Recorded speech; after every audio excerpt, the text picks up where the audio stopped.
நீங்க ஒரு சம்பு தண்ணி எடுத்துக்கங்க. அத தோசைக்கல்ல ஊத்தி அதுக்குன்னு வழக்கமா ஒரு விளக்குமாறு வச்சிருப்பீங்கல்ல? ஆமாங்க. அத அடிப்பக்கமா திருப்பி சரிங்க. வரட்டுன்னு ஒரு 4 இழுப்பு இழுத்து சரிங்க. நல்லா கழுவி விட்டுருங்க. சரிங்க. ஒரு கிண்ண நிறைய மாவு எடுத்து பொதுவா ஒரு ரவுண்ட ஊத்தி 4-5 வெங்காயத்தை போட்டு அள்ளி பொடி பொடியா நறுக்கி அப்படியே மேலாப்ல பரபர தூவி விட்டு சரிங்க. ஒரு நீளமான கேரட் எடுத்து அதையும் பொடி பொடியா நறுக்கி சரிங்க.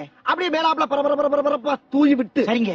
ஒரு 16 கரண்டி நெய் எடுத்து சரிங்க. அதுல 6 கரண்டி நெய்ய உள் சைடு அப்படியே லேசா விளாவி விட்டு சரிங்க. 10 கரண்டி நெய்ய தோசைக்கு வெளி சைடு அப்படியே மேலாப்ல விளாவி விட்டு சரிங்க.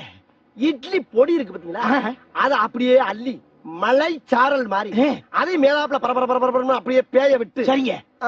பொத்துனாப்ல ஒரு பரட்டு இப்படி ஒரு பரட்டு அப்படி பரட்டி விட்டு அப்படியே ரெட்டி கலர்ல முருக விட்டு அழகா மடிச்சு கம கமன்னு ஒரு ஊத்தப்பத்தை எடுத்துட்டு வாங்க. சரிங்க.